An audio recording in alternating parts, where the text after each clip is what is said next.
அஸ்ஸலாமு அலைக்கும். Hi friends, welcome back to Nimmi's world. இன்னைக்கு பனானா பேன் கேக் செய்ய போகிறோம். வாங்க அதை எப்படி செய்யலாங்கிறத நம்ம பார்க்கலாம். 2 வாழைப்பழம் வந்து அவனில் வச்சுக்கிறேன். எதுக்கு அப்படின்னா, இந்த வாழைப்பழம் உள்ள சாஃப்டாக வரணும், அதுக்காக தான்.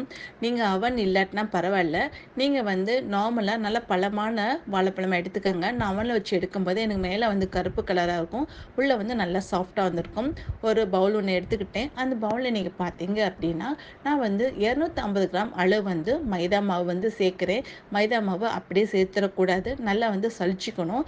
ஏன்னா கட்டிப்படும். அதனால் கட்டி இல்லாமல் இருக்கிறதுக்காக ஃபஸ்ட்டு மைதா மாவு வந்து நல்லா சலிச்சுக்கிறேன். இப்போ நீங்கள் பார்த்தீங்க அப்படின்னா மைதா மாவு வந்து நல்லா வந்து சலிச்சிட்டேன்.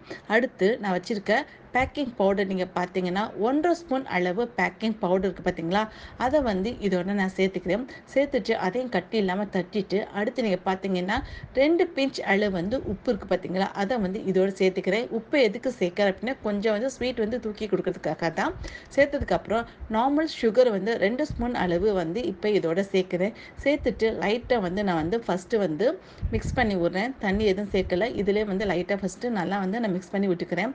இப்போ நீங்கள் பார்த்தீங்க அப்படின்னா நல்லா வந்து மிக்ஸ் பண்ணி விட்டுட்டு, மிக்ஸ் பண்ணதுக்கப்புறம் நீங்கள் பார்த்தீங்கன்னா அடுத்து ஒரு பவுல் எடுத்துக்கிட்டு, அந்த பவுலில் நீங்கள் பார்த்தீங்கன்னா நம்ம வந்து நல்ல பழமான பனானா இருக்குது பார்த்தீங்களா, அதை வந்து நான் சேர்த்துக்கிறேன். நான் எப்படி சேர்க்கணும் அப்படின்னா, உங்களுக்கு பனானா வந்து அவன் இல்லாட்டினா பரவாயில்ல, நீங்கள் பழமானதே எடுத்துக்கலாம். நான் அவனில் வச்சு தான் எடுத்திருக்கேன். இப்போ பார்த்தீங்கன்னா மொத்தம் வந்து 2 வாழைப்பழம் எடுத்திருக்கேன். நீங்கள் வெளியே பார்க்கும்போது கருப்பாக இருந்துச்சுல, உள்ளே பாருங்கள் எவ்வளோ சாஃப்டாகவும் எப்படி இருக்குங்கிறது உங்களுக்கு பார்க்கும்போதே தெரியுதுல்ல. இந்த மாதிரி தான் இருக்கணும். வாழைப்பழத்தை வந்து நல்லா உரிச்சாச்சு. உரிச்சதை வந்து இப்போ இதோட சேர்த்துட்டு நம்ம நல்லா மேஷ் பண்ணிக்கணும். கட்டி இல்லாத முடிஞ்ச அளவு வந்து மேஷ் பண்ணிக்கணும். நீங்கள் மேஷ் பண்ணும்போதே உங்களுக்கு தெரியும், நல்லா வந்து சாஃப்டாக வந்துட்டு நீங்கள் பார்க்கும்போதே தெரியல, இந்த மாதிரி தான் இருக்கணும். நீங்கள் பார்த்தீங்கன்னா இந்த மாதிரி வந்ததுக்கப்புறம் நான் வந்து 2 முட்டை வந்து சேர்த்துக்கிறேன். பெரிய முட்டையாக இருந்துச்சு அப்படின்னா நீங்கள் ஒரு முட்டை சேர்த்தா போதும். சேர்த்துட்டு அதையும் வந்து நல்லா வந்து மிக்ஸ் பண்ணி விடுறேன். இந்த வாழைப்பழத்தில் மிக்ஸ் பண்ணும்போது செம்மையாக இருக்கும்.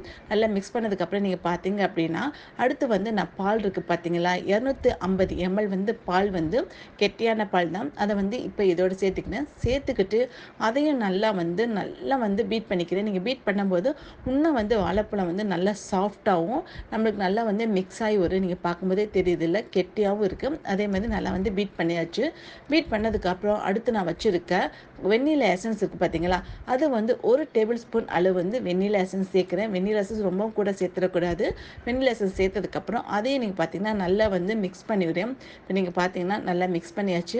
அடுத்து நீங்கள் பார்த்தீங்க அப்படின்னா இப்போ இதில் வந்து நான் என்ன பண்ணேன், 3 டேபிள் ஸ்பூன் அளவு நார்மல் குக்கிங் ஆயில் தான் சேர்க்குறேன். 3 ஸ்பூன் அளவு சேர்த்ததுக்கப்புறம் அதையும் நான் வந்து நல்லா வந்து மிக்ஸ் பண்ணி விடுறேன். மிக்ஸ் பண்ணும்போது இந்த மாதிரி கன்சிஸ்டன்சியில் வரும்.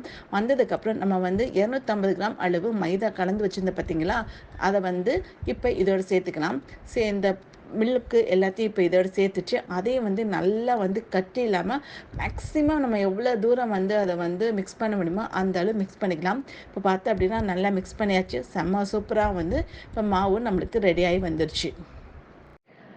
மாவும் நம்ம ரெடி பண்ணி வச்சாச்சு. இப்போ நீங்கள் பார்த்தீங்கன்னா சாஸ்பேன் ஒன்று எடுத்துக்கிட்டு, அந்த சாஸ்பேனில் நீங்கள் பார்த்தீங்கன்னா 30 ml அளவுள்ள ஒரு கப்பில் தான் இப்போ வந்து நம்ம ரெடி பண்ணி வச்ச பேன்கேக் மாவை வந்து இந்த சாஸ்பேனில் நான் போட்டுட்ருக்கேன். நீங்கள் பார்த்தீங்க அப்படின்னா 4 தடவை வந்து நான் போட்டிருக்கேன். இப்போ நீங்கள் பார்க்கும்போதே வந்து உங்களுக்கு தெரியும், மேலே வந்து பபிள்ஸ் மாதிரி இருக்குது. இதுதான் கரெக்டான சமயம். இந்த சமயத்தில் நம்ம வந்து இந்த மாவை வந்து திருப்பி போட வேண்டியதான். இப்போ நீங்கள் பார்த்தீங்க அப்படின்னா நம்மளுக்கு வந்து இந்த மாவானது நல்லா வெந்து பேன்கேக் பதத்தில் செம்ம சூப்பராக வந்திருக்கு. முன்னாடி பின்னாடி பார்க்கும்போதே உங்களுக்கு தெரியுதுல.